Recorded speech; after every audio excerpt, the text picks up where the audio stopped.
Hey, we're Mount Joy, and welcome to the Blues Kitchen.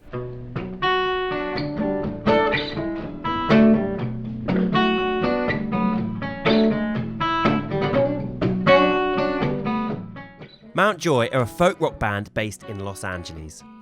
Following in the footsteps of many of the rock and roll greats, the band certainly don't shy away from the blissed out sound synonymous with the west coast of America. 2017 saw the band hit the road extensively, playing with Whitney and The Shins alongside appearances at Boonaroo, Lollapalooza and the Newport Folk Festival. We discuss their eponymous debut record, and the guys perform a version of Bob Dylan's It Takes a Lot to Laugh, It Takes a Train to Cry. And while you're watching, subscribe to the channel for regular episodes of The Blues Kitchen Presents. Mount Joy, welcome to The Blues Kitchen. Thank you for having us. How you doing? Doing well. How about yourself? I'm good, yeah, thank you for asking. So other than nursing a little bit of jet lag and kind of first few days in London hangovers, it's been a pretty mad year for you guys, right? Would it be fair to say it's been a bit of a roller coaster for the last year or so? That would be fair. But a roller coaster just kind of does that.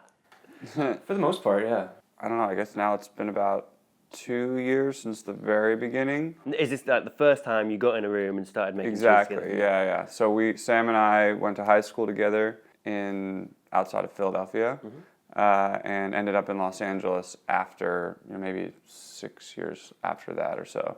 And we're just working full-time jobs and writing music. We'd always played music together and played music growing up, but started writing music kind of on the weekends and after work, and put together some songs and decided they were worth recording. And kind of next thing we knew, we put it up on Spotify. And I think the first song was Astrovan. We put it up on Spotify and just working our jobs, checking the plays and pretending to send emails, and then in the first month it got like 1 million plays. So it was like, it just sort That's of incredible. Just sort of did that, yeah. Things just go boom. I love the character in the Astrovan tune. Talking about, it's like a deadhead, right? Yeah. Bit stoned, out on the road. Yeah. Was that maybe a little bit kind of autobiographical at the time? Maybe a little bit. I think you even sing about Jerry Garcia in the tune. Yeah. Which, of course, love the Grateful Dead. I think it was a little bit autobiographical in the sense that it was kind of a joke between myself and my girlfriend at the time, being like, because I was working so much on music and writing, and also working a job, and I think I was just sort of saying like, hey, if I really spend all this time on the music thing, it's okay, because Jesus was maybe a stoner who drove an Astrovan. Can we maybe get a bit of context around that time as well? You said you had kind of normal day jobs at the time. What were you guys doing? Well, we were both in LA. I was working for a talent agency. Okay. And you were working for a lawyer, right? Yeah, I was doing like legal services type work, and I was, at the time that the song came out, I was in law school at night. So I was Really? I was pretty busy, yeah. Wow, okay. That sounds mental. It truly was. It truly was. So you get 1 million plays on this tune, and actually since on your American release, it's had something like getting on for 40 million hits, right? Yeah, I mean, it's coming out in the UK next week. From what we've heard of the record, I mean, it's very kind of lush sounding, sounds like a West Coast, sounds like an LA record, kind of folk traditions, meets rock and roll. Maybe you could take us a little bit deeper into what you're listening to at the time and the creation of the record as well.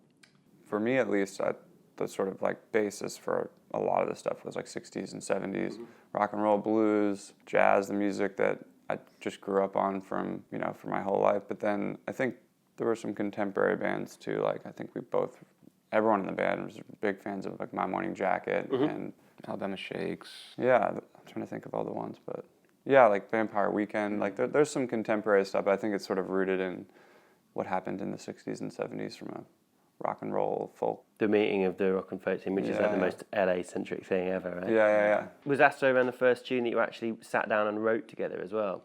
I don't know. We wrote some silly songs in high school.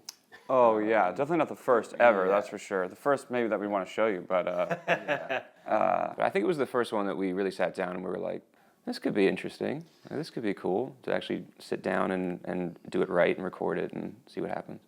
Well, you're going to do a Dylan cover for us. We always ask our guests to come and do a kind of blues, folk, soul cover in keeping with our tradition.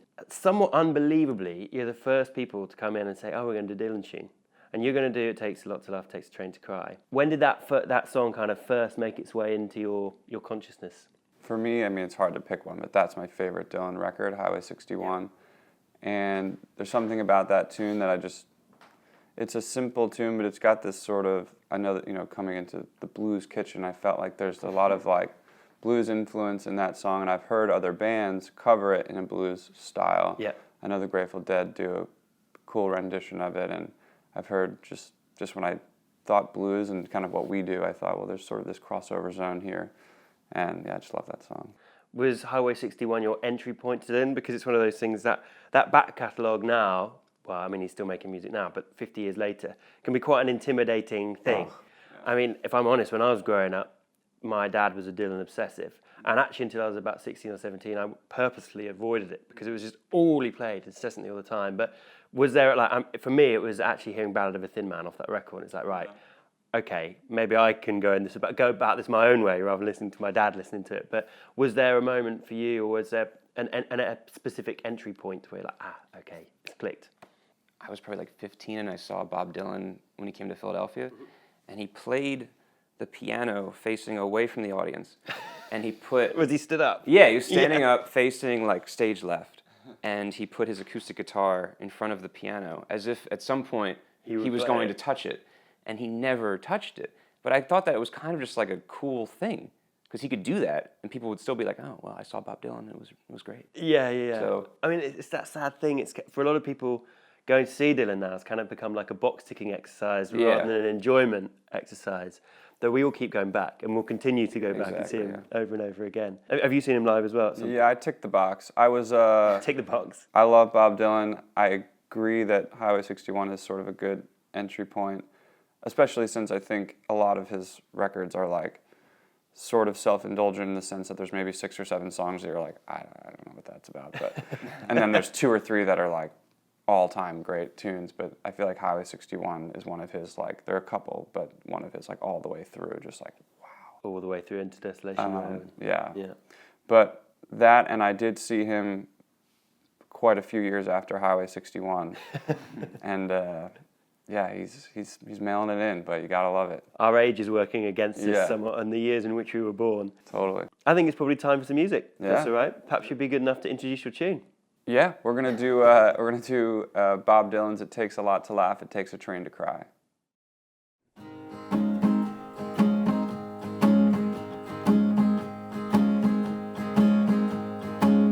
Well, I ride on a mail train, baby, can't buy a thrill. And I've been up all night, leaning on the windowsill. But if I die on top of the hill, if I don't make it, you know my baby will. Don't the moon look good, Mom, shining through the trees? Don't the brakeman look good, Mom, flagging down the double E? And don't the sail look good, going down over the sea? And don't my girl look fine when she's coming after me?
Subscribe to The Blues Kitchen for live performances and interviews with the hottest blues, soul, country and roots musicians in the world today.